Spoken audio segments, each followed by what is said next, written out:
Hi viewers, welcome to B9 news. ఈరోజు మనం జోగులాంబ గద్వాల్ జిల్లా భారతీయ జనతా పార్టీ అధికార ప్రతినిధి మరియు గత ఎన్నికల్లో భారతీయ జనతా పార్టీ నుంచి ఆలంపూర్ నియోజకవర్గ ఎమ్మెల్యే అభ్యర్థిగా బరిలో నిలిచినటువంటి రాజగోపాల్ గారితో ఉన్నాం.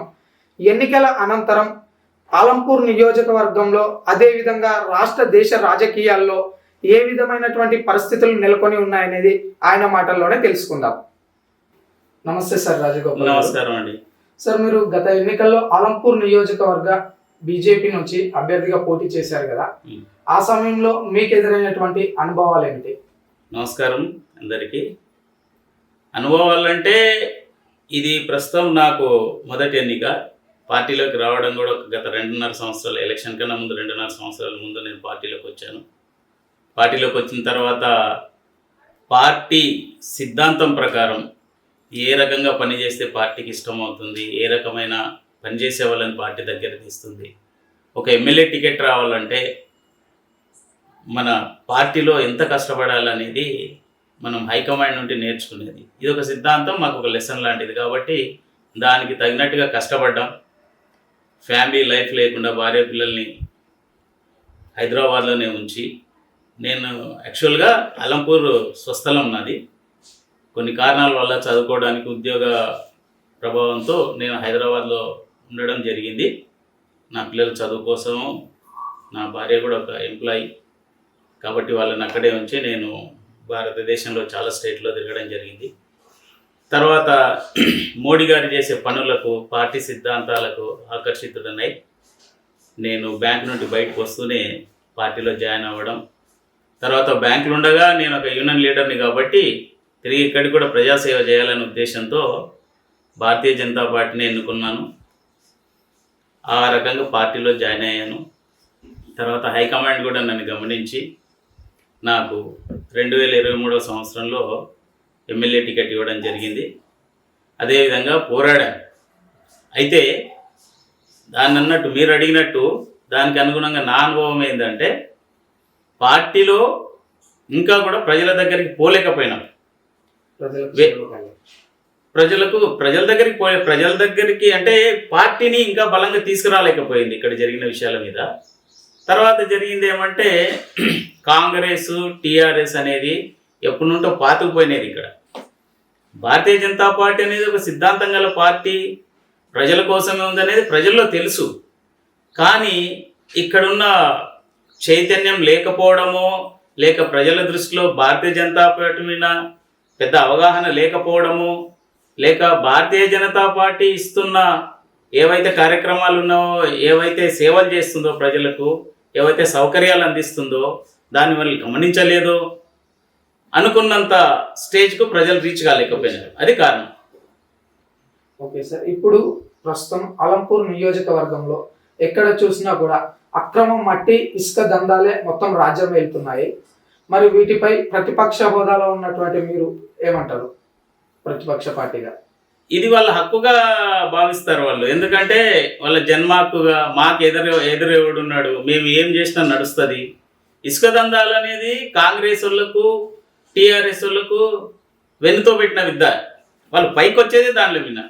దాదాపు కామన్గా ఉండే ఒక సర్పంచ్ కాడ నుంచి ఇక్కడ ఒకవేళ ఆయన ఒక ఎమ్మెల్యే అయినా కాకపోయినా ఆ పార్టీ వాడు అంటే, సపోజ్ టీఆర్ఎస్ గెలిచిందంటే టీఆర్ఎస్లో చిన్న కార్యకర్త కూడా ఏదో రకంగా సంపాదించుకోవాలని ప్రయత్నం చేశాడు. ప్రజాసేవ అనేది వాళ్ళ దృష్టిలో ఏం లేదు. మేమేదో డబ్బులు ఖర్చు పెట్టి గెలుస్తున్నాం కాబట్టి మేము డబ్బులు సంపాదించుకోవాలి. ప్రజల సమస్యలు కానీ ప్రజలకు మేలు చేయాలనే ఉద్దేశమే వాళ్ళ మనసులో ఉండదు. ఆ రూపకంగా మీరు చూసుకోండి, ఇన్ని సంవత్సరాలు అంటే దాదాపు 70 సంవత్సరాలు, 65 సంవత్సరాలు పరిపాలించింది కాంగ్రెస్ ఈ దేశాన్ని. ఎప్పుడు ప్రజల కోసం క్షేమంగా, ప్రజలకు క్షేమం కోరి, ప్రజలు సుఖంగా ఉండాలని, ప్రజలకు మేలు చేయాలన్న దాఖలాలు ఎక్కడ కనపడాల. ఏదో తూతు మంత్రంగా ఇదొకటి ఉంది, బియ్యం అంటే బియ్యం ఇచ్చే సరే ప్రజలంతా ఓకే అనుకుంటున్నారని. ఇంకొకటి ఏంటంటే, బీజేపీ అంత బలమైన పార్టీ అప్పట్లో లేదు వీళ్ళని ఎదుర్కోవడానికి. రాను రాను బీజేపీ పుంజుకునుంది. ఇప్పుడు ప్రపంచంలోనే అతిపెద్ద పార్టీ, ప్రపంచంలోనే అతి ఎక్కువ సంఖ్య ఉండే పార్టీ, కార్యకర్తలు ఉండే పార్టీ, మెంబర్స్ ఉండే పార్టీ, ఈ ప్రపంచంలోనే అతిపెద్దది ఏదంటే భారతీయ జనతా పార్టీ ప్రస్తుతం. ఇప్పుడు కాంగ్రెస్ పార్టీ అధికారంలోకి వచ్చిన తర్వాత మీరు సమాజంలో చూస్తున్నటువంటి పోలీసులు, యాక్చువల్గా పోలీసులు చాలా వరకు విమర్శలను అయితే ఎదుర్కొంటున్నారు. వీళ్ళు కాంగ్రెస్ పార్టీ పోలీసులా, కాంగ్రెస్ పార్టీ రేవంత్ రెడ్డి వీళ్ళకి జీతం ఇస్తున్నారా, లేదా ప్రజల పన్నుల చేత వీళ్ళు జీతాలు తీసుకుంటున్నారా అనే ప్రధాన విమర్శ. దీనిపై మీ అభిప్రాయం ఏంటి? పోలీసు వాళ్ళు ప్రజలకు సేవ చేస్తున్నారా కాంగ్రెస్ పార్టీ హయాంలో, లేదంటారా? పోలీసులు ప్రజలకు సేవ చేయడం లేదు, ప్రజలకు సేవ చేస్తున్నారు. సేవ అంటే శిక్షిస్తున్నారు. అమాయకులైనా ఎవరైనా నోరెత్తితే చాలు. ఎందుకంటే వాళ్ళ ఇంపార్టెన్స్ ఒకటే, వాళ్ళ ఉద్దేశం ఒకటే. ఏ పార్టీ అయితే రూలింగ్లు ఉంటుందో వాళ్ళ మాట వినడం. అది మంచి పార్టీయా లేదా ప్రజలతో ఎన్నుకోబడిన ప్రజా పార్టీని ప్రజల ఎవరైతే ఈ నాయకులు ఉన్నారో, మంత్రులు ఉన్నారో, వీళ్ళు ఏ రకంగా పరిపాలిస్తున్నారు, మేము ఒక లా అండ్ ఆర్డర్ అనేది మెయింటైన్ చేయాలనే ఉద్దేశంతో లేదు. ఎవరు వచ్చినా కూడా మీరు ఎవరినైనా తీసుకొని పోలీస్ డిపార్ట్మెంట్లో ఏం సంపాదించున్నాం ఈ రోజు అనేది ఒక కేసు వచ్చిందంటే వాడి దగ్గర నుండి ఎవరు డబ్బులు ఇస్తే వాడి వైపు, అది మంచి జరుగుతుందా చెడు జరుగుతుందా అనేది చూడకుండా, ఎవడైనా చెడ్డవాడు ఉండి వాడు నేరం చేసిన వాడిని సపోర్ట్ ఇచ్చేటోళ్ళే ఉన్నారు. కాంగ్రెస్ జమానాలు అంటే కాంగ్రెస్ ప్రభుత్వం ఎక్కడ పరిపాలన ఉందో, టీఆర్ఎస్ ప్రభుత్వం యొక్క పరిపాలన ఎక్కడ ఉండేనో, ప్రతి మీరు పోలీస్ డిపార్ట్మెంట్లు ఎవరైనా తీసుకోండి, అంటే కొంతమంది ఉండొచ్చు న్యాయంగా, వాళ్ళు ఫీల్డ్ లెవెల్ ఉండకపోవచ్చు, లైక్ పోలీస్ స్టేషన్లో అక్కడిక్కడ పని చేయకుండా ఉండొచ్చు, ఒక ఐపీఎస్గానో డిఎస్పీగానో డీసీపీగానో ఎట్లా ఉండొచ్చు. వాళ్ళని మనం ఏమనలేము, ఎందుకంటే వాళ్ళ చేతిలో ప్రజల దగ్గరికి వెళ్ళే ఇది ఉండదు, వాళ్ళ కింద ఉన్న క్యాడర్ అంతా ఉంటుంది కాబట్టి వాళ్ళు చేస్తారు. కానీ ఒక మండలంలో కానీ ఒక విలేజ్లో కానీ ఒక పోలీస్ స్టేషన్ ఉందంటే జీతం మీద ఆధారపడి ఎవరు బతకట్లేదు. జీతం వస్తుందంటే ఏది ప్రజలు ఇస్తున్న ఏవైతే ఉన్నాయి పన్నులు ట్యాక్స్లు ఏవైతే కడుతున్నారో అవన్నీ కూడా ఈ జీతాల రూపకంగా వస్తున్నాయి. కానీ వాళ్ళకి అది సరిపోవడంలే.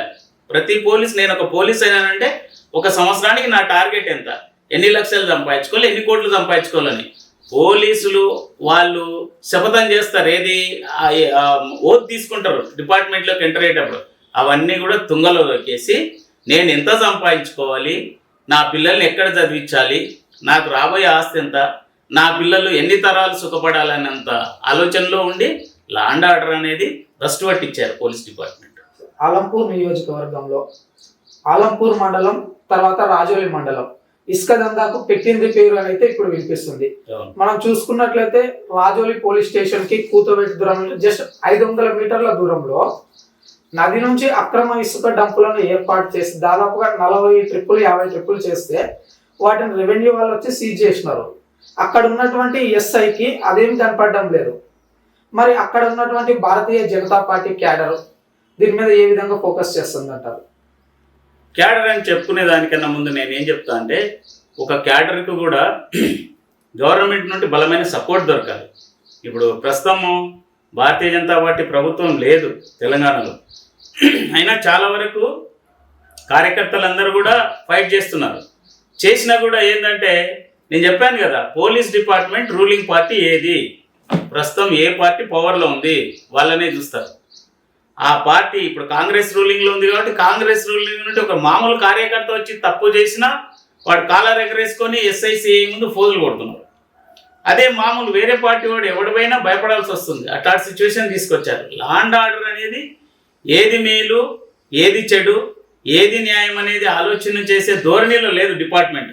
కాబట్టి నార్మల్గా ఎవరిని పట్టుకుంటే డబ్బులు వస్తాయి, ఎవరిని పట్టుకుంటే ఇంకోటి ఏంటంటే, ఇక్కడ సంపాదించుకుంటున్నా నేను రూలింగ్ పార్టీ అభ్యర్థికి లేదా రూలింగ్ పార్టీ కార్యకర్తకి నేను సపోర్ట్ చేయకపోతే వాళ్ళు వెళ్ళి ఎక్కడో సెంట్రల్ లేదా స్టేట్ లెవెల్ వెళ్ళి అక్కడ వాళ్ళ మీద ఏదో ఫిర్యాదు చేసి ట్రాన్స్ఫర్ చేపిస్తారనే భయాలు కూడా ఉన్నాయి వీళ్ళ దగ్గర. అందుకే పోలీస్ డిపార్ట్మెంట్ అనేది భ్రష్టు పట్టిపోయిందని చెప్తున్నాను కదా నేను. కాంగ్రెస్ పార్టీ ప్రజాపాలన పేరుతో అధికారంలోకి వచ్చింది. మరి ఆ ప్రజాపాలన నిజంగానే ప్రజలకు అందుతుందా? దానిపై మీ అభిప్రాయం ఏంటి సార్? అది అందరికీ తెలిసిన విషయం, నేను చెప్పాల్సిన అవసరం లేదు. అయినా మీరు అడిగారు కాబట్టి చెప్తున్నా. 6 హామీలు ఇచ్చారు. ఏమని? కాంగ్రెస్ ప్రభుత్వం ఫామ్ అవుతూనే 2 లక్షల ఉద్యోగాలకి మొదటి సంతకం ఉంటుంది నాది అన్నారు రేవంత్ రెడ్డి గారు. అది లేదు. తర్వాత 2 లక్షల రుణమాఫీ, అది రుణమాఫీ చేస్తామన్నాడు. అది లేదు. వాళ్ళు గెలిచి దాదాపు 8-9 నెలలు అవుతున్నా కూడా ఇప్పుడు వరకు 2 లక్షలు అంటే 1 లక్ష ఇచ్చేది కూడా 1,05,000 ఇచ్చారు మొన్న ఈ మధ్య. ఆ 1,00,000 ఇచ్చేది కూడా వాటిలో కొన్ని ఇవి పెట్టారు రెస్ట్రిక్షన్స్. వాళ్ళకి వైట్ కార్డు ఉండాలి, తర్వాత చదువుకున్న వాళ్ళు ఉండొద్దు, ఇంట్లో ఎవడైనా ఉద్యోగస్తులు ఉంటే వాళ్ళకి వర్తించదు. ఈ రకంగా రకరకాలవి. అదొకటి. తర్వాత ఉద్యోగం ఒకటి, రుణమాఫీ ఒకటి, నిరుద్యోగులకు 4,000 నెల నెల పెన్షన్ అని, మహిళలకు 2,500 అని. తర్వాత ఫ్రీ బస్ అనే వరకు ఏమైందంటే పబ్లిక్ ఫ్రీ బస్ అనేసి ఇంట్లో వాళ్ళు ఇల్లు పట్టించుకోకుండా మహిళలు బస్సులలో తిరుగుతున్నారు, ఎక్కడైనా అవసరం ఉన్నా లేకున్నా. అది తప్పు. కానీ ఈ రోజు కూడా మహిళలు అనుకుంటున్నారు ఈ ఫ్రీ బస్సు సౌకర్యం ఇవ్వడం వల్ల మా మధ్య గొడవలు జరుగుతున్నాయి, మేము పెద్ద ఎవరిని పట్టించుకోలేకపోతున్నాం, ఎందుకు ఇచ్చాడని మహిళలే అంటున్నారు డైరెక్ట్. ఆటో డ్రైవర్ల జీవనోపాధి కూడా పోయింది, వాళ్ళు ఇబ్బంది పడుతున్నారు. రాబోయే రోజుల్లో, రాబోయే ఎలక్షన్లో రోజులు లేని ఇప్పుడు నెక్స్ట్ వచ్చే 2028లో కాంగ్రెస్కు పుట్టగతులు ఉండవు, అది మాత్రం గ్యారెంటీ. మీరు కాంగ్రెస్ పార్టీని చూశారు, గతంలో 10 ఏళ్ళు అధికారంలో ఉన్నటువంటి బీఆర్ఎస్ పాలనను చూశారు. మరి కాంగ్రెస్ కి బీఆర్ఎస్ కి ఏమైనా తేడా గమనించారా? కనీసం కాంగ్రెస్ హయాంలో కానీ బీఆర్ఎస్ లో కానీ ఏమైనా మేలు జరిగింది అనుకుంటున్నారా? కాంగ్రెస్ ఒక పెద్ద దొంగ అంటే బీఆర్ఎస్ అతి పెద్ద దొంగ. బీఆర్ఎస్ సాయం చేశానంటుంది, ఎవరికి? బడాబాబులకే సాయం చేసింది. అది ఇప్పుడు 200-300 ఎకరాలు ఉన్నోనికి కూడా ఇది ఇచ్చేసింది, అది రుణమాఫీ కాదు, ఏమంటారు, రైతు బంధు వేసింది, రైతు బంధు ఇచ్చింది. మామూలుగా చిన్న మొన్న ఇప్పుడు ఒక రైతు బంధు సహాయం అంటే ఎవరికైనా ఒక రేంజ్లో ఉండాలి. డబ్బున్నోడికి ఎకరాలు 100 ఎకరాల ఆస్తులు ఉన్నోనికి లక్షల లెవెల్లో వాళ్ళు రైతు బంధు ఇస్తుంటే ప్రజాసేవ చేసినట్టు ఏముంటుంది? డబ్బున్నోడు, అది రాజకీయంలో ఉన్నోడు, వాటి అకౌంట్లోకే డబ్బులు పోతున్నాయి అంటే మిగతా ప్రజలకు ఎలాగుంటుంది? అది లేదు. తర్వాత బీఆర్ఎస్ ప్రభుత్వం ఏం చేసిందంటే ప్రభుత్వం ఒక ఆస్తులను అమ్మేసిందండి. ప్రభుత్వం ఆస్తులను అమ్మేసింది, అవసరం ఉన్నా లేకున్నా. కాళేశ్వరం ఒకటి కట్టించిందండి. కాళేశ్వరం వల్ల ఎంత ఉపయోగం అనేది ఎవరికీ తెలియదు. ఇప్పటి వరకు అది కంప్లీట్ అయిందంటారు కానీ 1,00,000 ఎకరాలకు నీళ్లు పారుతాయి అన్నారు. 1,00,000 ఎకరాలు, నాకు తెలిసి 1,00,000 ఎకరాల సాగు భూమి తెలంగాణలో ఉందో లేదో నాకైతే తెలియదు, కానీ దాంట్లో పావు వంతు కూడా నీళ్లు పారుతలేవు అక్కడ. అసలు నీళ్లు పారడం ఏంది? కింద ఉన్న నీళ్లు పైకి ఎత్తిపోతలు అనేది. అది ఒక ఎత్తిపోతలనే, అదొక ప్రాజెక్టు కాదు. దాంట్లో సీరియస్గా రాష్ట్రంలో బాగుపడే రైతులు కూడా లేరు. ఆ విధంగా దాంట్లో వాళ్ళు డబ్బులు దండుకున్నారు. కాళేశ్వరం వాళ్ళు దోపిడీ చేసుకోవడానికి, దోపిడీ 100% దోపిడీ. అది దోపిడీ తప్ప ఏం లేదు. ఎందుకంటే ఎక్కువ నీళ్ళు వచ్చినా, ఎక్కువ వర్షాలు వచ్చినా లోన ఉండే అంటే ఈ టన్నల్లో ఉండే ఇదంతా కూడా డ్యామేజ్ అయితే దాన్ని తిరిగి రిపేర్ చేయడానికి కొన్ని 100 లక్షలు ఖర్చు అవుతుంది. అది పెట్టలేని పరిస్థితి. ఈ రోజు ఏమైందంటే అది డెడ్ ఇన్వెస్ట్మెంట్గా అయింది. ప్రజల సొమ్ము ప్రజల కోసం అనుకోకుండా తన కోసం వాడుకున్నారు కేసీఆర్ కొడుకు. మీరు ఏదైనా తీసుకోండి, నీకు చాలా 1,000 లక్షలు ఉన్నాయి. వాళ్ళు కాంగ్రెస్ పెద్ద దొంగ, బీఆర్ అతిపెద్ద దొంగ. వీళ్ళు ప్రజలకు సేవ చేసింది ఏం లేదు. బీఆర్ఎస్కు ఒక అవకాశం తీసుకునింది, ప్రజల ఆస్తులు అంటే గవర్నమెంట్ ఆస్తులని అమ్మేసి ఆ వచ్చిన డబ్బుతో సగం వాళ్ళే తినేసి సగంలో ఇంకొక సగం పావు భాగమే పేదల దృష్టికి వెళ్ళింది. మిగతా 30 భాగం వచ్చేసి డబ్బున్న వాళ్ళకే వెళ్ళింది. ముఖ్యంగా ఈ రైతు బంధు ఈ రకంగా. ఓకే సార్, ఇప్పుడు మరోసారి బీజేపీ పార్టీ అధికారంలోకి వచ్చింది కేంద్రంలో. కాంగ్రెస్ పార్టీతో మన తెలంగాణ రాష్ట్రంలో హోరాహోరీగా ఎక్కడ ఉంది బీజేపీ అనే స్థాయి నుంచి సమానమైనటువంటి ఎంపీలను అయితే గెలుపొందడం జరిగింది. అసలు ఏ విధంగా ఎటువంటి కృషి చేస్తే ప్రజల్లో ఆ విధమైనటువంటి ఆదరణ పొందిందో ఒకసారి మీ మాటల్లో వివరించండి. ప్రజలకు రకరకాల స్కీములు తీసుకొచ్చిందండి. ప్రజలకు నేను అంటే ఫ్రీ అంటే ఏమంటారు దీన్ని, ఫ్రీ సర్వీస్ ఇస్తామని కానీ, ఫ్రీగా అన్ని ఇస్తామని కానీ, బీ ఫ్రీ అంటారు కదా, ఇట్లాంటివని భారతీయ జనతా పార్టీ ఎప్పుడు ప్రామిస్ చేయలేదు. మేము మీకు సేవలు చేస్తాం. ఇప్పుడు రైస్ ప్రతి నెల ప్రతి ఇంటికి ఒక్కొక్క వ్యక్తికి 5 కేజీలు 6 కేజీలు ఇస్తుంది. అంతకుముందు 10 కేజీలు అంటే బీఆర్ఎస్లో ఉండే మహానుభావుడు నేనేం చేయలేనని ఆ 10 కేజీలది 6 కేజీల వరకు తీసుకొస్తే అది భారతీయ జనతా పార్టీ సెంట్రల్ గవర్నమెంటే లీడ్ చేస్తుంది. అది ఈ రోజుకు కూడా చేస్తుంది అదే సేవ. హిందూ, ముస్లిం, క్రిస్టియన్, సిక్కు ఎవరు అనకుండా, అంటే ఒక రివాజ్ ఉందన్నమాట. ఇది ఈ రాష్ట్రం ఈ దేశంలో ఎట్లుందంటే భారతీయ జనతా పార్టీ అనేది హిందూ పార్టీ, హిందువులకు తప్ప ఎవరికి సాయం చేయలేదని. తెలియని మూర్ఖులు ఇట్లా మాట్లాడుతుంటే నేను ఏం చెప్పలేను. మీకు ప్రతి స్కీమ్ చూడండి, ఒకప్పుడు మన జీడిపి 15th లెవెల్లో ఉండేది, ఈరోజు 5th లైన్కి వచ్చేసిందంటే అది శ్రమ కాదంటారా? కేవలం 10 సంవత్సరాల ప్రయత్నంలో వచ్చింది మోడీ గారి ప్రభుత్వం, మోడీ గారి పరిపాలన. అంతకుముందు మీరు 65 సంవత్సరాలు పరిపాలించిన కాంగ్రెస్ పరిస్థితి ఏంటి చెప్పండి? వాళ్ళు తలుచుకుంటే ఇంకే లెవెల్లో ఉండాల్సిన మాట ఈరోజు ప్రపంచంలో నంబర్ 1 పొజిషన్లో ఉండాలి. డెవలపింగ్ కంట్రీ అనేది, డెవలప్డ్ కంట్రీ అనేది ఎక్కడ లేదు.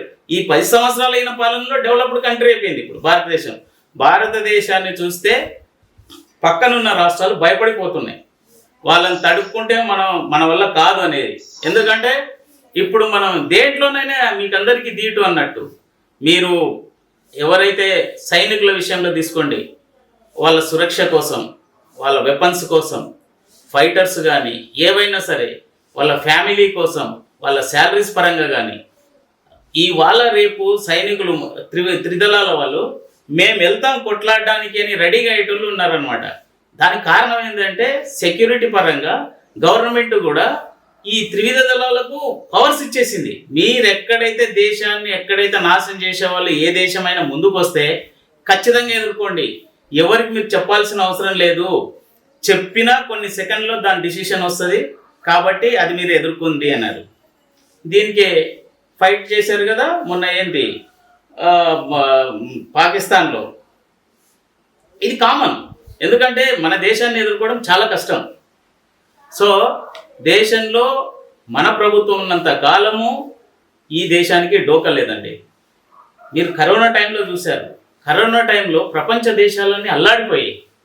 భారతదేశం రోడ్డు ఎక్కుతుందనే ఉద్దేశంతో భారతదేశ ప్రజలు అడుక్కు తినడానికి కూడా ఏం దొరకవని అనే ప్రతి దేశం కూడా అనే టైంలో కూడా దేశానికి ఇవన్నీ ఏవి మన ఇంజెక్షన్స్ కానీ వ్యాక్సిన్స్ కానీ అన్ని సప్లై చేసింది ప్రపంచంలో చాలా దేశాలకు.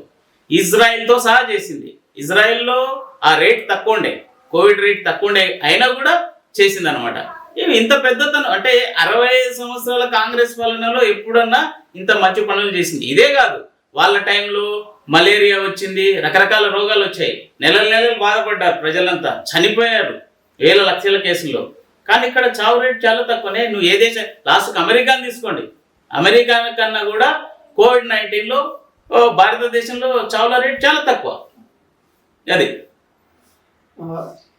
మనం ముందుగా చూస్తున్నట్లయితే తెలంగాణ రాష్ట్రంలో బీఆర్ఎస్ పార్టీలో ఒకప్పుడు ఫైర్ బ్రాండ్గా కవితను చెప్పేవాళ్ళు. కవితను కావాలనే కక్ష సాధింపు చర్యగా బీజేపీ పార్టీ జైలుకు పంపిందనే ఆరోపణలు కూడా వినిపిస్తున్నాయి. కవిత కూడా బీజేపీ పార్టీని ఎదిరించి పోరాడతానని బెయిల్ మీద బయటకు వచ్చిన తర్వాత కూడా చెప్పడం జరిగింది. నిజంగానే ఆమె పైన కక్ష సాధింపు చర్య జరిగిందంటారు? చూడండి, భారతదేశం ఒక డెమోక్రటిక్ కంట్రీ అండి. ఒకరిని కక్ష సాధింపు కింద తీసుకుపోయి జైలు వేయడం అనేది అసంభవం. ఓ పార్టీలో అంటే మా పార్టీ కొంచెం సిద్ధాంతం గల పార్టీ, భారతీయ జనతా పార్టీ ఎవరిని తీసుకెళ్ళట్లేదు అడ్డగోలుగా చేస్తే. ప్రజలు ఉన్నారు, తర్వాత ప్రశ్నించే వాళ్ళు ఉన్నారు, ప్రశ్నించే గొంతులు చాలా ఉన్నాయి. ఎందుకైనా ఆమె చేసిన గొప్పతనం ఏంటి? ఆమె చేసిన లిక్కర్ దందా కాదా? ఆమెకు వచ్చిన వాట్సాప్ మెసేజ్లు పార్టీ వాళ్ళకి దొరకలేదు, అదే ఈడీకి వీళ్ళకి దొరకలేదా? ఆమెను ఎట్లా అరెస్ట్ చేశారు చెప్పండి? ఆమె చేసింది తప్పులు కాబట్టి, ఆమె ప్రూవ్ అయింది కాబట్టి. ఇప్పుడు జ్యుడిషియల్ పవర్ ఉందండి, జ్యుడిషియల్ ఉంది. జ్యుడిషియల్ ఏంది? ఒక రూలింగ్ గవర్నమెంట్ సెంటర్లో ఎవరిని పడితే వాళ్ళు శిక్షించాలంటే వాళ్ళని తీసుకుపోయి శిక్షిస్తుంటే జ్యుడిషియల్ గవర్నమెంట్ ఊరుకుండదు. జ్యుడిషియల్ అనేది ఒక పెద్ద అతిపెద్ద విలువైన అండ్ అతిపెద్ద ఏమంటారు దాన్ని, ఈ రాష్ట్రాన్ని పరిపాలించడంలో వాళ్ళు ఇచ్చే సలహాలు చాలా గొప్పవి. వాళ్ళకు ఒక గొప్ప లక్ష్యం ఉంది, వాళ్ళకు ఒక గౌరవం ఉంది. జ్యుడిషియల్ పవర్ అంటే ఒక గౌరవమైన పవర్. వాళ్ళు ఎవరికైనా రేపు ప్రధానమంత్రి తప్పు చేసిన ప్రధానమంత్రిని కూడా శిక్షించవచ్చు. ఆ ఇది ఉంది, వాళ్ళకి ఆ పవర్ ఉంది. కాబట్టి తను తప్పు చేసింది. 100 కోట్లు 1000 కోట్లు ఎట్లొచ్చాయండి ఆమె అకౌంట్కు? ఆమె నీ వాచ్ ఎంత అంటే 26 లక్షలు అంటే ఎట్లా అంటే 26 లక్షలు అంటే ఏం మాకు బిజినెస్లు లేవా అంటే? ఆమె చరిత్ర ఏంది? వాళ్ళు పాలిటిక్స్లోకి రాకముందు ఆమె కుటుంబ ఇది ఏంటి, ఆ పరిస్థితి ఏంది, ఆర్థిక పరిస్థితి? ఒక రెంటెడ్ హౌస్లో ఉన్న వ్యక్తి ఈరోజు 20-30 కోట్ల విలువైన ఒక ఇంట్లో నివసిస్తుందంటే ఎక్కడి నుంచి వచ్చింది ఆమెకు? ఇది అడిగామనుకో, ముఖ్యమంత్రి కూతురు లా అండ్ ఆర్డర్ పలానోని శిక్షించండి, పలానోని అరెస్ట్ చేయండి, వాళ్ళని తీసుకుపోయి ఎన్కౌంటర్ చేయండి అంటే చేస్తారు. ఇది ప్రజాపాలన అట్లుంది వాళ్ళ గవర్నమెంట్లో. కానీ బీజేపీ గవర్నమెంట్ అలాగ లేదు. బీజేపీ పార్టీ తెలంగాణలో కూడా పుంజుకునుంది. ఒకప్పుడు ఒక్కడుండి బై ఎలక్షన్లో 2 అయిన తర్వాత ఇప్పుడు 8 మంది అయినారంటే రేపు 80 మంది కూడా అవుతారు. 80 మంది భారతీయ జనతా పార్టీ ఎమ్మెల్యేలు రాబోయే 2028లో ఖచ్చితంగా గెలుస్తుంది. ఇక్కడ భారతీయ జనతా పార్టీ ప్రభుత్వమే ఏర్పడుతుంది. Okay sir.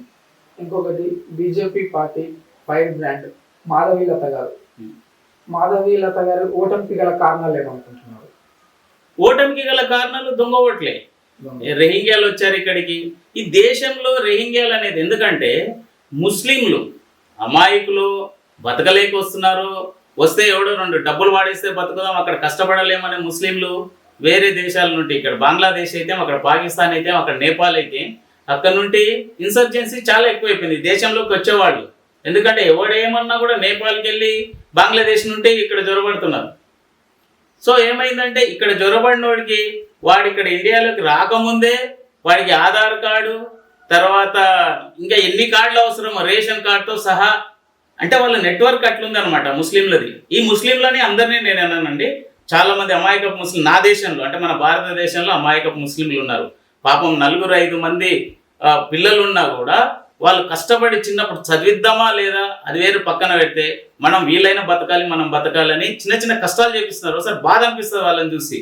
అడిగితే ఏమి, నువ్వు ఇప్పుడు ఇంతమంది పిల్లలు వద్దు, నువ్వు ఒక రేంజ్లో ఉండండి, మీరు ఆపండి అంటే, మాకు ఖురాన్ అవసరం, మాకు ఖురాన్ అంటే అదొక గ్రంథం, అది పవిత్ర గ్రంథం, దాంట్లో ఏం రాసి ఉంటారో దాన్ని పాటిస్తాం.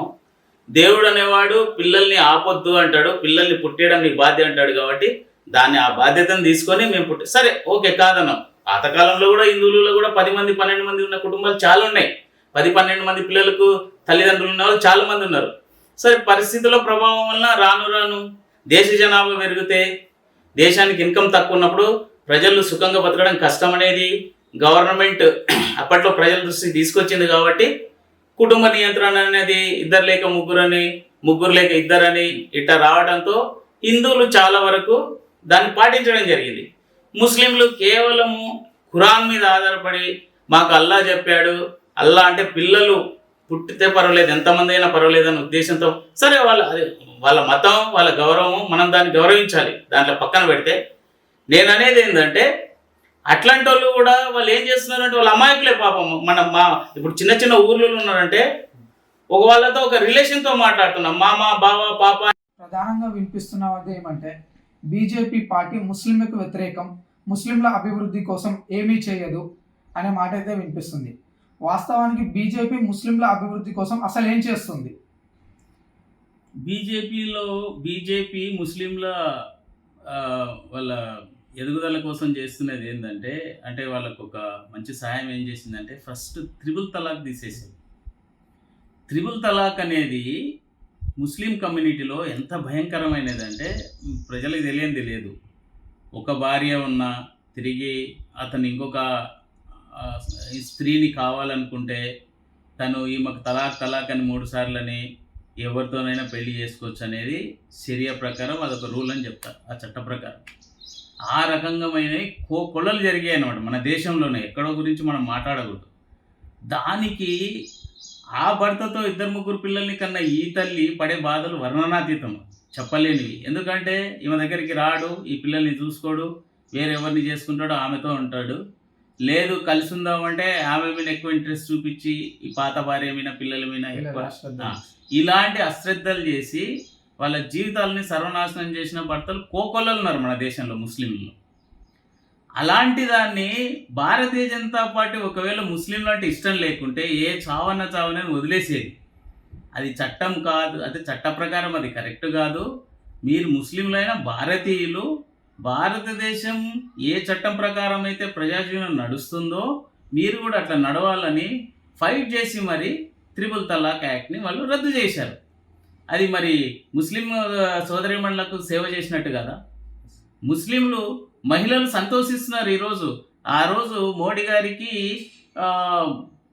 ఏమంటారు దీన్ని, చేతులెత్తి మొక్కి మీరు దేవుడని కొలిసిన వాళ్ళు ఈ దేశంలో ముస్లిం మహిళలు చాలామంది ఉన్నారు. ఇంకొక విషయం, ఈ రోజుండే సెంట్రల్ గవర్నమెంట్లో అంటే బీజేపీ గవర్నమెంట్లో ముస్లింలు కూడా మినిస్టర్లు ఉన్నారు. ముస్లింలు ప్రతి రాష్ట్రంలో మోదీ దేవుడని మొక్కుతున్నారు. అంటే ఎందుకు మొక్కుతున్నారు? ఏదో ఉజ్జాయింపుగా ఎవరో పేరు తెచ్చుకోవడానికో ఎవడో మెచ్చుకోవడానికి అట్లా మొక్కి లోనికి వెళ్ళి వేరే పార్టీలకు ఓట్లు వేసింటే ఈ మూడోసారి కూడా మళ్ళీ ప్రభుత్వం రాకపోయేది కదా, భారతీయ జనతా పార్టీ ప్రభుత్వం. మళ్ళీ తిరిగి మా మోడీ గారు మళ్ళీ ప్రధానమంత్రి కాకపోయేటోడు. మరి ఇన్ని తెలిసి కూడా అవివేకులు, పనికిరాని ఎదవలు, ఎవరై మొల్లాలు, పనికిరానులు, వక్ఫ్ బోర్డు మీని అడ్డం పెట్టుకొని బతుకుతున్న ఎదవలంతా కూడా ముస్లింల అంటే వ్యతిరేకము భారతీయ జనతా పార్టీ కంటే ఎక్కడ వ్యతిరేకం, ఏం వ్యతిరేకం చెప్పండి మీరు? తప్పు కదా ఇది వాళ్ళు అట్లా అనుకోవడం, అవునా కదా? అభిప్రాయం వాళ్ళకి. మీ అభిప్రాయం అంటే మీరు కేవలం అనేది వాళ్ళ మనసులో ముస్లింలు అట్లా మాట్లాడిన వాళ్ళ మనసులో ఏంటంటే, ఒకప్పుడు ఎవరైతే మొఘలాయలీలు వచ్చి ఇక్కడ హిందువులను ముస్లింలుగా మార్చారో అది వాళ్ళ మైండ్లో పూరుకుపోయిందనమాట. అంటే ముస్లింలే ఈ దేశాన్ని మళ్ళీ తిరిగి పరిపాలించాలి. అప్పుడు 800 సంవత్సరాలు దాదాపు పరిపాలించాం. ఇది మా రాష్ట్రం అండి. కొన్ని లక్షల సంవత్సరాల నుండి హిందుత్వం ఉంది ఇక్కడ. కొన్ని లక్షల సంవత్సరాల నుండి. ఇప్పుడు మీరు ముస్లిం దేవుడు ఎవరున్నారు, క్రిస్టియన్ దేవుడు అయితే ఎవరున్నారు, యేసు ప్రభువా, అక్కడ ఎవరైనా ఎవరుంటే వాళ్ళ చరిత్ర ఏముంది చెప్పు. కానీ హిందుత్వానికి, సనాతన ధర్మానికి లక్షల సంవత్సరాల చరిత్ర ఉంది. ఇప్పుడు వచ్చేసి కలియుగం, ద్వాపరయుగం, త్రేతాయుగం, ప్రతిదానికి ఒక చరిత్ర ఉంది, రాసి ఉన్నారు లిటరల్గా. మీకు ఏ దేవాలయాలను చూసుకున్నా కొన్ని సెంచురీస్ బ్యాక్ కట్టినట్టు ఉన్నాయి. ఒకప్పుడు హర్షవర్ధనుడు క్రీస్తు పుట్టక ముందు 700 సంవత్సరాల క్రితం, 7000 సంవత్సరాల క్రితం ప్రజాపాలన జరిగింది ఈ దేశంలో అని చెప్పిన చరిత్ర ఉంది మనకు. యాక్చువల్గా మనం క్షుణ్ణంగా వెళ్తే, ఇంకా డీప్గా వెళ్తే కనుక ఈ ప్రపంచం మొత్తం హిందువులదే, సనాతన ధర్మం ఇది. సనాతన ధర్మం అంటే మనమందరం ఒకటే అని. సనాతన ధర్మం అనేది హిందువుల కోసమే రాసింది కాదు. సనాతన ధర్మం ఉపదేశించేది హిందువుల గురించే కాదు, అందరి గురించి. దాంట్లో అందరు ఉన్నారు. కాలక్రమేణా ఈ మతాలు మారాయి అనమాట. అంటే క్రైస్తవులు వచ్చారు, ఏది ఈ బ్రిటిషర్స్ పరిపాలన. అంతకుముందు మొఘలాల పరిపాలనలో ముస్లిమ్స్ వచ్చారు. ఇక దీని వెనక పెద్ద చరిత్ర ఉంది. ఒక ముస్లింగా మారకపోతే జుట్టు పన్ను కట్టాలి నువ్వు జుట్టు పెంచుకుంటే, లేదా ముస్లింగా మారనేది ప్రోద్బలాలు ఉన్నాయి, భయంకరంగా హింసించారు.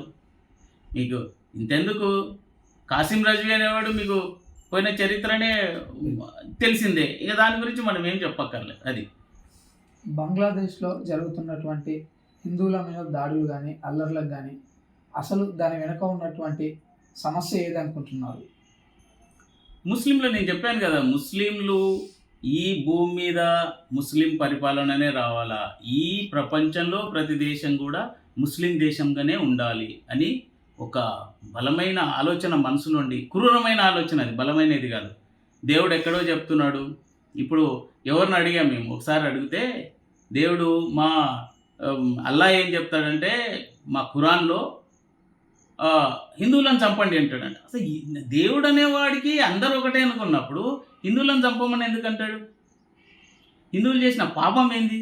హిందువులు చేస్తే మీకు స్వర్గప్రాప్తి దొరుకుతుంది అంటే, నువ్వు చనిపోయిన తర్వాత ఎక్కడికి వెళ్తావో నీకు తెలియనప్పుడు నువ్వు హిందువుని చంపాల్సిన అవసరం ఏముంది?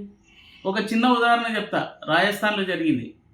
మీకు నూపూర్ శర్మ ఏం చేసింది, ముస్లింల మీద కొన్ని విమర్శలు చేసింది. దాన్ని అంత విమర్శ చేస్తే కూడా భారతీయ జనతా పార్టీ దాన్ని ఏకీభవించకుండా ఆమెను పార్టీ నుండి సస్పెండ్ చేసింది. ఆమెను పార్టీ నుండి సస్పెండ్ చేయడం అనేది తప్పు అని కనయ్యలాల్ అనే ఒక టైలర్, అదే రాజస్థాన్లో కనయ్యలాల్ అనే ఒక టైలరు ఆమె చేసింది రైటే అని ఒక చిన్న ఉద్యమంలో పాల్గొంటే, ఒక ముస్లిం మూర్ఖుడు వచ్చి నిష్కర్షగా ఆయనని ఒక పెద్ద కత్తితో చంపిపోయాడు. ఇది ఏం రూల్ అంటాడు? ఇప్పుడు అల్లా మీకు దేవుడు అనుకుంటే అల్లా శిక్షించాలి, నువ్వెవడో శిక్షించడానికి? నువ్వెవడు వేరే మతం అని కాఫిర్ అంటారు. ఇప్పుడు హిందువులు అంటే కాఫిర్ అంట. కాఫిరం కుమారో తుమారకు జన్నత్ మే సుఖ్ మిలేగా అంటే, నువ్వు జన్నత్ తెలియదు, నీకు జన్నత్ ఉందో లేదో తెలియదు. నువ్వు బతికున్నంతకాలం నువ్వు మంచిగా బతికి నీతిగా బతికి నువ్వు చనిపోయిన తర్వాత నీ గురించి 10 మంది ఒక గొప్ప మనిషి, గొప్ప వ్యక్తి, మంచి మనసు ఉన్నాడు అనుకోవడం అనేది గొప్ప విషయం. కానీ నువ్వు చనిపోయిన తర్వాత ఏం జరుగుతుంది? 10 రోజులైతే ఎవడు గుర్తుపెట్టుకోండి. నేను అట్లాంటి తీసుకెళ్ళి నువ్వు ఏ ఉద్దేశంతో ఆ వ్యక్తిని సింపుల్గా నూపూర్ శర్మను సపోర్ట్ చేశాడని చంపుతావు? ఆ వ్యక్తి మనసు ఏంది, ఆయన భార్య ఏంది, పిల్లలు ఏంది, వాళ్ళ సంసారం ఎట్లుంటుంది, నీకు ఏం రైట్ ఉంది ఆయన చంపడానికి? ఇట్లాంటివి జరుగుతున్నాయి. ఇది తర్వాత బంగ్లాదేశ్లో కారణం ఏంటంటే ఇట్లాంటి ఎదవల్ల ఇట్లాంటి ముస్లిమ్స్ ఎవరైతే ఉన్నారో అమాయకులమైన ముస్లింలు, నాకు ఇప్పుడు మనకంతా కూడా సోదరులు ఈ దేశంలో మనం హిందూ ముస్లిం బాయ్ బాయ్ అని ఎప్పటి నుంటో చరిత్ర చెప్పింది కాబట్టి మనం అదే ఆ కోణంలోనే బతుకుతున్నాం. అయితే బంగ్లాదేశ్లో జరిగింది ఏంటంటే, బంగ్లాదేశ్ 1971లో విడిపోయిన తర్వాత ఇప్పుడున్న ప్రధానమంత్రి తండ్రియే దానికి నాయకుడు అనమాట అప్పట్లో, ఆ ఉద్యమం రావడానికి. తర్వాత భారత సైన్యము, అప్పుడు ప్రధాని అందరూ ఆ విషయాన్ని ఇది న్యాయమని తేల్చుకొని బంగ్లాదేశానికి స్వాతంత్రం ఇప్పించారు. బంగ్లాదేశ్లో హిందూ ముస్లింలు ఉన్నారు, అక్కడ సరిబాగానే ఉన్నారు. ఒకప్పుడు 25-28% ఉండే హిందువులు ఈరోజు 7% వచ్చేసారు అక్కడ. ఎందుకంటే అక్కడ చేస్తున్న ముస్లిమ్స్ అరాచకాలు తట్టుకోలేకపోతున్నారు. ఆ ముస్లింలను కూడా రెచ్చగొట్టేది ఏంటంటే ఐఎస్ఐఎస్ వాళ్ళు, తర్వాత ఈ ఎవరైతే సోకాల్డ్ వీళ్ళు ఉన్నారో ఎవరు పాకిస్తాన్ టెర్రరిస్టులు, వీళ్ళంతా రెచ్చగొడుతున్నారు. ఎందుకంటే భారతదేశం సుఖంగా ఉండదు, భారతదేశం డెవలప్ కాదు. దీనికి ఒక రకంగా చైనా కూడా ఆజ్యం పోస్తుంది, వాళ్ళకి చైనా సపోర్ట్ కూడా ఉంది. కాబట్టి ఏమైందంటే షేక్ హసీనా ఇప్పుడు ఆ ప్రధానమంత్రి, ఆమె నుండి రీసెంట్గా జరిగిన ఒక రాష్ట్ర దీంట్లో అడ్జస్ట్మెంట్లో రిజర్వేషన్ పరంగా 30% అప్పటి స్వాతంత్ర ఉద్యమంలో పాల్గొన్న వాళ్ళకు ఇవ్వాలనే ఒక రూల్ తీసుకొచ్చింది. దాంట్లో ఏం చేశారంటే ముఖ్యంగా పాల్గొనింది ఏంటంటే ఈ ఎవరైతే స్టూడెంట్సే, ఆ స్టూడెంట్స్ని రెచ్చగొట్టింది ఏంటంటే ఈ టెర్రరిస్టులు, ఐఎస్ఐ వాళ్ళు, పాకిస్తాన్ డైరెక్ట్గా, తర్వాత అక్కడ వచ్చి చైనా. వీళ్ళు ఏం చేశారు, ఆమె ఏమని పెద్ద గొడవ జరిగితే ఆమె ఏమనిందంటే, దీంట్లో అప్పట్లో స్వతంత్ర ఉద్యమంలో పాల్గొన్న వాళ్ళు ముస్లిమ్స్ ఉన్నారు, హిందువులు ఉన్నారు, వాళ్ళని గమనించి వాళ్ళని గుర్తించిన వాళ్ళకి ఈ 30% రిజర్వేషన్ వస్తుంది అని అంటే, లేదు కాదు కుదరదు, అసలు హిందువులకు ఉండడానికి వీలు లేదని. హిందూ ముస్లిం క్రిస్టియన్ అనేది ఏముంది, ఎవరైతే స్వతంత్రంగా అంటే సపరేట్ బంగ్లాదేశ్ కావాలని ఎవరైతే ఫైట్ చేశారో వాళ్ళకందరికీ రిజర్వేషన్ మూలాలు వర్తించాల్సిందే అని ఒక రూల్ తీసుకొచ్చింది. అని కాదుకూడదన్న తర్వాత ఇదే అవకాశంగా చూసుకొని ఇండైరెక్ట్గా అమెరికా కూడా హస్తం ఉంది దీంట్లో అనేది రీసెంట్గా గుర్తించిన విషయం. సోకాల్డ్ చైనా, పాకిస్తాన్ ఇది మామూలు ఐఎస్ఐఎస్ఐ అక్కడి విద్యార్థులను రెచ్చగొట్టి యూనివర్సిటీ లెవెల్లో ఎంత ఘోరమైన హిందువులను, అసలు అది ఎంత పాపం అంటారు చెప్పండి. ఇంత జరిగిన బంగ్లాదేశ్లో భారతదేశంలో హిందువులు చెల్లించలేదు. భారతదేశంలో 85% ఉన్న హిందువులు కావాలనుకుంటే క్రిస్టియన్ మీద దండయాత్ర చేసి క్రిస్టియన్స్ని కూడా చంపిండవచ్చు.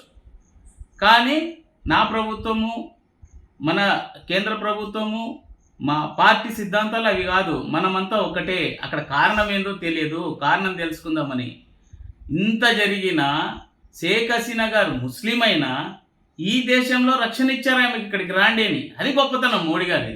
ఇక్కడ రక్షణ ఇచ్చి మీ దేశంలో ఏం జరుగుతుందో దాన్ని మేము సవరిస్తాము, అసలు విషయం ఏందో తెలుసుకుంటామని మిలిటరీతో సహా బార్డర్లకు వెళ్ళి కొన్ని కారణాల వల్ల, అంటే డైరెక్ట్గా చెప్పలేని కొన్ని కారణాలు ఉన్నాయి, అది మనకు గవర్నమెంట్ కూడా చెప్పలేదు, సీక్రెట్ కాబట్టి కొన్ని విషయాలలో ఇన్వాల్వ్ అయిపోయి ఇప్పుడు ఇంకొక వచ్చిన కొత్త ప్రధానితో మాట్లాడి ఇక మీదట అక్కడ అల్లర్లు జరగకూడదు, హిందువుల మీద అల్లర్లు జరిగితే క్షమించేది లేదు, హిందువులు కానీ ముస్లింలు కానీ ఎవరైనా కానీ ప్రజల మీద, అంటే అక్కడ జరుగుతున్నది హిందువులను చంపడమే, హిందువులను దూషించడమే.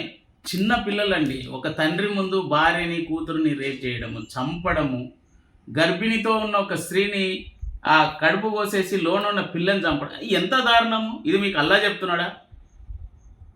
మీ క్రూరత్వం కాకుండా ఏంది ఇది చెప్పండి? ఇట్లాంటి పాలనలో, అంటే ఇట్లాంటి మూర్ఖత్వము, ఇట్లాంటి మెంటాలిటీ ఈ భారతదేశంలో హిందువుల్లో రాలేదు. భారతదేశంలో కూడా కొంతమంది ఈ క్రూరమైన ముస్లిమ్స్ సంగతి ఏంటంటే, పాకిస్తాన్ టీం గెలిచిందంటే క్రికెట్లో ఇక్కడ మొత్తానికి సంబరాలు చేసుకుంటారు, టపాసులు వేలుస్తారు, స్వీట్లు పంచుతారు. అదే ఇండియా గెలిచిందంటే సర్వతిట్లు తిట్టుకుంటుంటారు. ఇప్పుడు గొప్ప విషయం ఏంటంటే, పాకిస్తాన్లో కూడా మొన్న ఈ మధ్య నేను ఒక వీడియో చూశాను, పాకిస్తాన్ ముస్లిం అమ్మాయిలు భారతదేశంలో హిందువులను చేసుకోవాలని మాకు ఇష్టం ఉంది, ఓపెన్గా అనమాట. ఎవరైనా డిబేట్ చేసో లేక వీడియోలు తీస్తుంటే, ఎందుకంటే వాళ్ళు మంచిగా చూసుకుంటారు భార్యలని. మా ముస్లింలు ఉండే మగవాళ్ళు అసలు వాళ్ళ దృష్టిలో భార్య అనేది అంటే ఒక వాడుకోవడానికి, ఒక మంచం మీదకి పిల్లలు కనడానికే పనికి వస్తుంది, మాకు ఇది నచ్చడం లేదు అంటే అసలు హిందుత్వము, భారతదేశంలో ఉండే హిందువుల చరిత్ర ఏ రేంజ్లో వెళ్ళిపోతుంది ప్రపంచంలో అనేది అర్థమవుతుంది.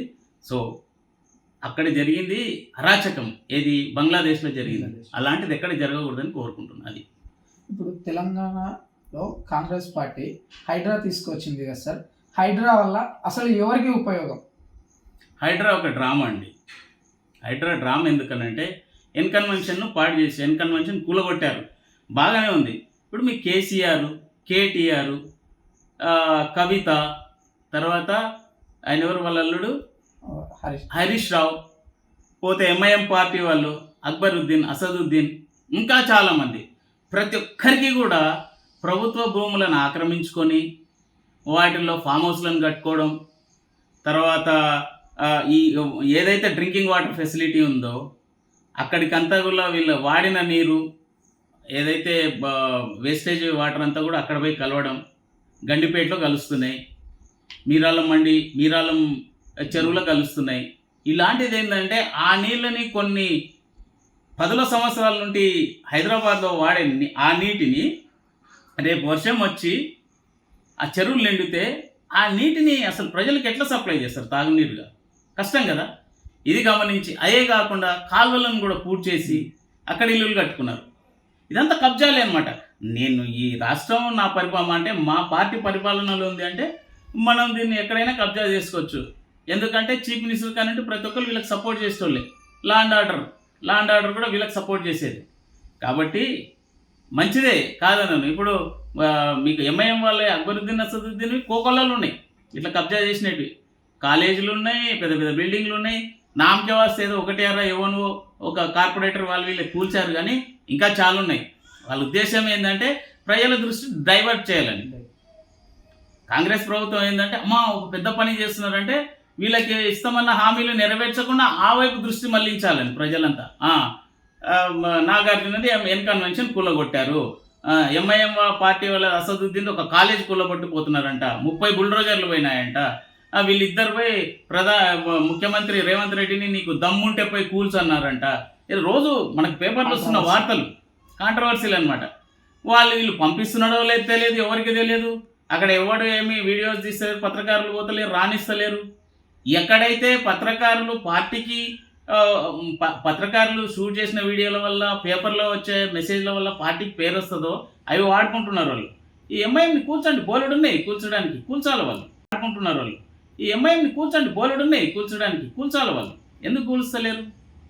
ఇప్పుడు ఓవైసీ హాస్పిటల్ కూడా ఒకప్పుడు అదొక చెరువు. దాన్ని వాళ్ళ తండ్రి రాజశేఖర రెడ్డి గారి టైంలో అంటే కాంగ్రెస్ పాలన ఉన్నప్పుడు దాన్ని పూర్తి చేసి ఎంఐఎం హాస్పిటల్, ఓవైసీ హాస్పిటల్ కట్టించాడు. దాన్ని కూడా కూల్చాలి ఒక రకంగా. అది కూల్చొద్దు. తర్వాత ఏమో అది ఏంటి మన దీని పక్కన ఉండేది నక్లెస్ రోడ్డు, అది కట్టడానికి తప్పు, దాన్ని కూల్చండి అంటాడు. వివేకం ఉందా? నక్లెస్ రోడ్ ఏముందన్న ప్రాపర్టీయా? కట్టారు అంటే నక్లెస్ రోడ్ కట్టారు, వెహికల్స్ పోవడానికి సులువుగా ఉంటుంది, సౌకర్యంగా ఉంటుంది. తర్వాత ప్రజల కోసం అక్కడ కొన్ని ఇవి ఉన్నాయి, ఏది గార్డెన్స్ లాగా కట్టారు, కొన్ని ఇవి వేశారు. ప్రజలు ప్రశాంతంగా ఉండడానికి దాని పక్కన ట్యాంక్ బండ్ పక్కన ఉండటానికి కట్టింది గవర్నమెంట్. అట్లా సంతోషించాలి, కానీ అక్కడ నీలాగా ఒక నాస్తి కాదు అది. ఒకటి దాన్ని కబ్జా చేసుకోలేదు. నువ్వు కబ్జా చేసుకున్నావు కదా. ఇప్పుడు అక్బరుద్దీన్ వయసు అంటాడు, దాన్ని ఎందుకు కట్టారు నక్లెస్ రోడ్డు, దాన్ని కూర్చోమనంటే నక్లెస్ రోడ్డు నీ అయ్యదా? నీ ఆస్తులు కూడా నీవు కాదు, నువ్వు దొంగతనంగా కబ్జా చేసినవి. ఇవి కాంగ్రెస్ గవర్నమెంట్ ఏంటంటే ప్రజలకి 6 హామీలు ఇచ్చింది భయంకరమైనవి, అవి నెరవేర్చే పొజిషన్లో లేదు. కాబట్టి ఎక్కడో డైవర్ట్ చేయాలి ప్రజల్ని. ఇప్పుడు డైవర్ట్ చేసింది.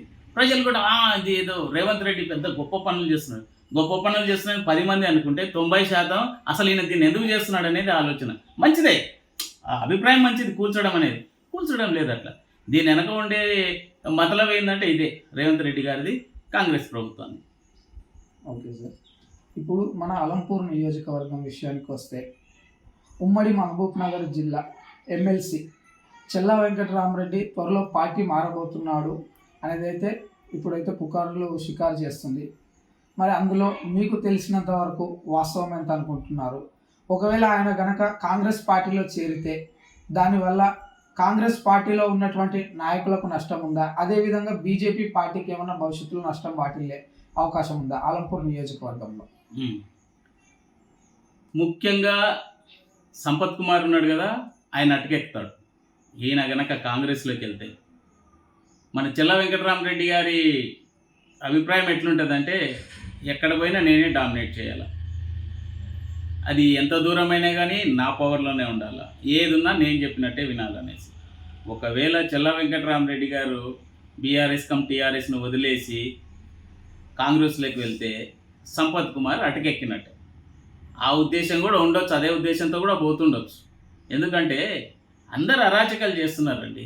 సంపత్ కుమార్ ఏంది, ఒకప్పుడు ఎమ్మెల్యే అయిన వాడు తిరిగి నేను గెలవాలనే ఉద్దేశంతోనే ప్రజల దగ్గరికి తిరుగుతుండాలి. కానీ సంపత్ కుమార్ ఏ విషయంలో ఏ గొడవలు ఉన్నాయని, ఏ మంచి చేయాలని తిరుగుతున్నారు చెప్పండి ఈ నియోజకవర్గంలో? నాకేం కనపడాలి.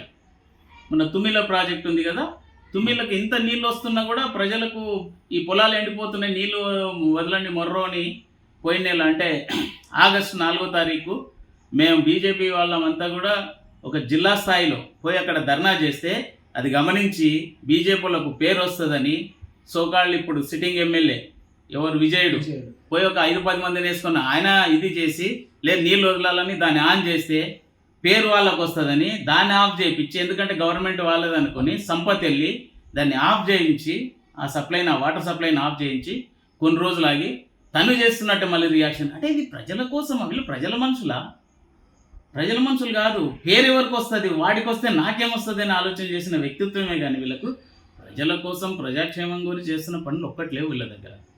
సో ఒకవేళ చెల్లా వెంకటరామరెడ్డి గారు గాన కాంగ్రెస్లోకి వెళ్తే సంపత్ కుమార్ అటకెక్కినట్టే.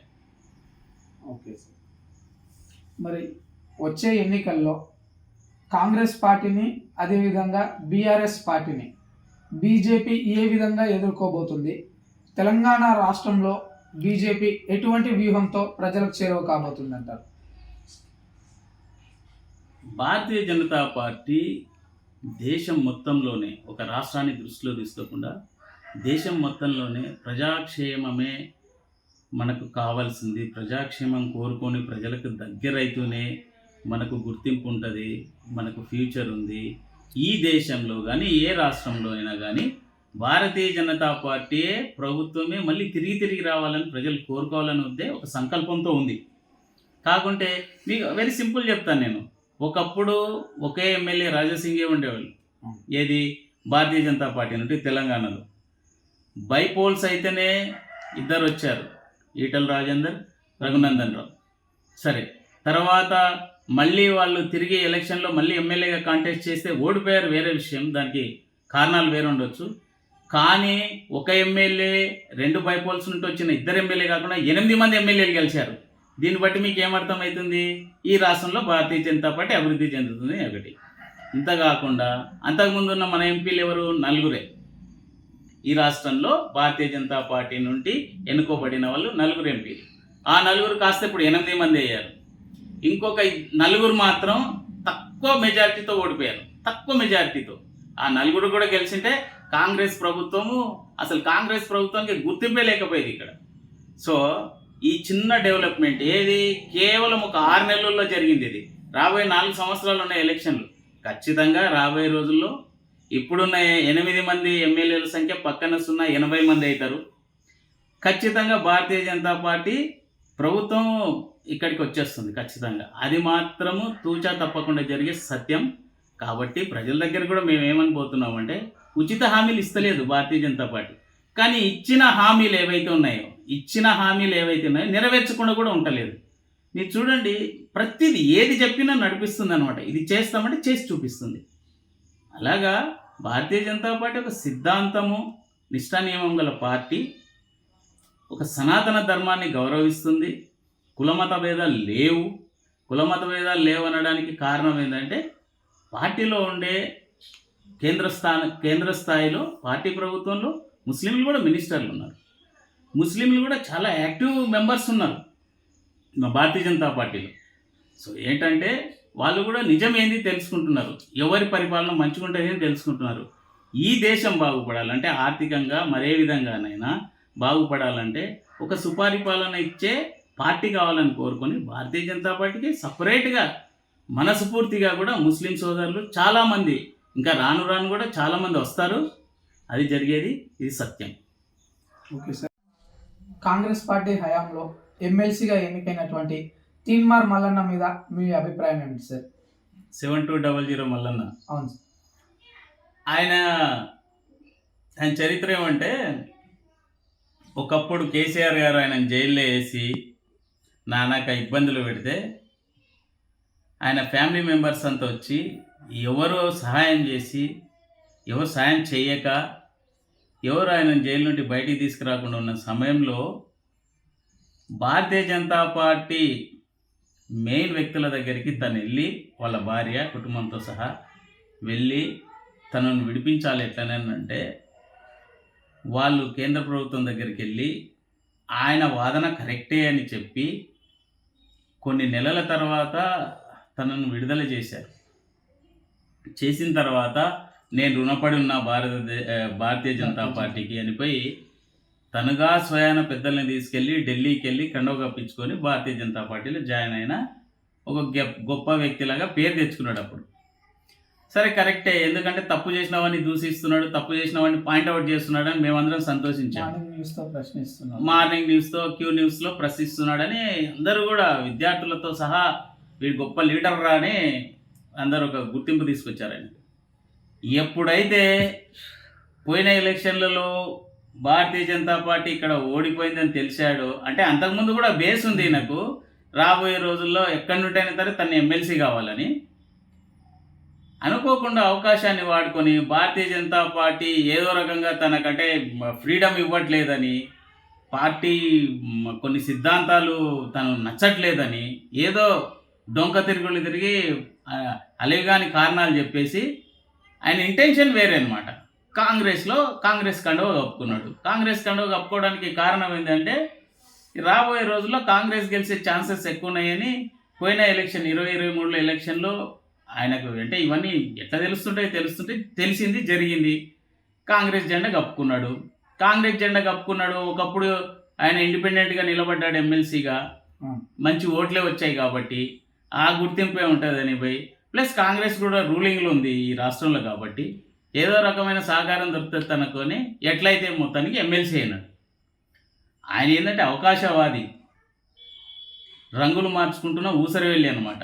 అవకాశవాది, వాళ్ళ ఓన్ ఎవరైతే ఉన్నారో వాళ్ళంతా కూడా దూషిస్తున్నారు కదా, వాళ్ళ టీం, సొంత టీం, ప్లస్ కూడా పత్రకారులు, ఆయన స్నేహితులు, ఎట్లా తను కష్టపడ్డాడు, ఎన్ని మాయమాటలు చెప్పాడు, ఎంత మంచిగా ఉండేవాడు, వాడు ఇట్లయిపోయినాడు అని పచ్చి బూతులతో అంటున్నాడు. ఆయన దగ్గర వాయిస్ లేదు. అవకాశవాది, అవకాశం కోసం చూశాడు, దొరుకుంది, పార్టీని వదిలేశాడు. రేపు మళ్ళీ ఇంకొక పార్టీ ద్వారా ఏదైనా మంచి జరుగుతుంది అంటే కాంగ్రెస్ నుండి కూడా జంప్ అయ్యే ఛాన్స్ అది. సో ఆయన రంగులు మారుస్తున్న ఊసరవెల్లి, ఆయన గురించి పట్టించుకోవాల్సిన అవసరం లేదు. Okay sir.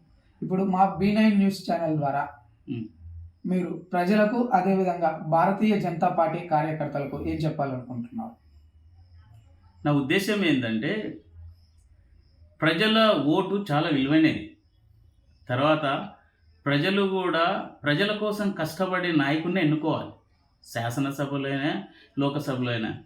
కానీ ప్రజలు ఏమవుతుందంటే, కొంతమంది, అందరి గురించి అడను, ఆ టైంలో మన అవసరాలు ఎట్లా తీరుతాయి, మనకి ఏం కావాలి, మనకి ఏమి ఇస్తే, డబ్బుకు ఆశపడి కొంతమంది, అది చిన్న పల్లెటూరు లెవెల్లో కావచ్చు, ఎక్కడైనా కావచ్చు, డబ్బు అనేది, ఇప్పుడు వాళ్ళు ఇచ్చే డబ్బు ఏమిస్తారో ఏమో, నీకు మహా అంటే నెల 2 నెలలకు కూడా రాదు అది. ఆ నెల 2 నెలలకైనా, అంటే ఇప్పుడు నువ్వు ఒక నాయకుడిని ఎన్నుకుంటున్నావు, ఎమ్మెల్యేగానో ఎంపీగానో అంటే ఆ 5 సంవత్సరాలు వాడికి సేవ చేయాలనే ఉద్దేశంతో ఎన్నుకోవాలి. కానీ చేస్తాడో చేయడో, నన్ను పట్టించుకుంటాడో లేదో అని నీ ఓటు ఎంత విలువ అనేది కొంతమంది తెలుసుకోలేకపోతున్నారు, ఆ ఓటు విలువని. సో నేనేమంటా అంటే, ప్రజలకు నేను చెప్పేది ఏంటంటే, ఓటు విలువ తెలుసుకోండి. ఓటు అనేది, నువ్వు వేస్తున్న ఓటు ఒక మంచి నాయకుని కోసం వేయాలి, ఈ ప్రజల కోసం సేవ చేసేవాడు అయి ఉండాలి, నీ రాబోయే తరాలకు మేలు జరిగేది అయి ఉండాలి, నిష్పక్షపాతంగా అయి ఉండాలి, ఎలాంటి దురాలోచన కానీ స్వార్థరహితమైన మనుషులని కోసం మీరు ఓట్ వేయాలి.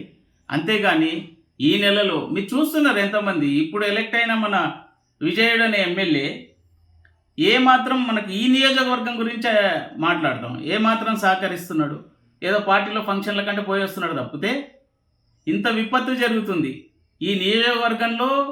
ఈ వాటర్తో ఎఫెక్ట్ అయిన ఈ వాటర్ ఫాల్తో ఈ రెయిన్ ఫాల్తో ఎఫెక్ట్ అయిన ఏరియాలు చాలా ఉన్నాయి. మరి ఏ ఊర్లోకి తిరుగుతున్నాడు ఆయన? ఇది కూడా ఆలోచన చేయాలి. ఒకరిని దూషించడం లేదు నేను. ఎవరైతే ఎమ్మెల్యే అవుతున్నాడో మీరు ఎవరైనా తీసుకోండి, ఇంతవరకైనా ఎమ్మెల్యేలు కష్టపడి నేను ఈ నియోజకవర్గంలో ఎమ్మెల్యేను కాబట్టి ఇక్కడే ఉండాలనేవాడు ఎవడు లేడు. ఇక్కడ రిజర్వ్డ్ కాన్స్టిట్యున్సీ వచ్చిన తర్వాత ఇద్దరు అయ్యారు, సంపత్ కుమార్, అబ్రహాం గారు. వాళ్ళు ఎప్పుడైనా అలంపూర్లో ఇల్లులు కట్టుకొని ఉన్నారు. పోనీ అలంపూర్ నియోజకవర్గంలో సొంత ఇల్లులు కట్టుకొని ఒక నెలలో కనీసం 20 రోజులు ప్రజలతో ఉన్నారా?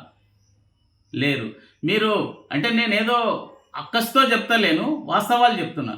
కాబట్టి ప్రజలు మారాలి. ముఖ్యంగా బీజేపీ కార్యకర్తలకి ఏంటంటే ఎంతకాలము మీరు మా నాయకుడు ఓడిపోయినా పర్వాలేదనే ఉద్దేశంతో ఉంటారు. కష్టపడండి. భారతీయ జనతా పార్టీ నరేంద్ర మోడీ గారి నాయకత్వంలో ఆయన ప్రభుత్వ పాలనలో ప్రజల కోసం ఏం మేలు చేస్తుంది, ప్రజలను ఎంతగా ఆదరిస్తుంది అనేది మీరు ప్రజల దృష్టికి తీసుకెళ్ళండి. ఇప్పుడు చాలా టైం ఉంది, 2028లో వచ్చే ఎలక్షన్స్కి ఇంకా 4 సంవత్సరాల టైం ఉంది. కాబట్టి కనీసం నీ ఇంటి చుట్టూ ఉన్న 10 ఇళ్లకు నువ్వు పరిచయం పెంచుకో. భారతీయ జనతా పార్టీ నరేంద్ర మోడీ గారి ప్రభుత్వం ప్రజల కోసం ఏం మేలు చేస్తుందని వాళ్ళ దృష్టికి తీసుకెళ్ళండి.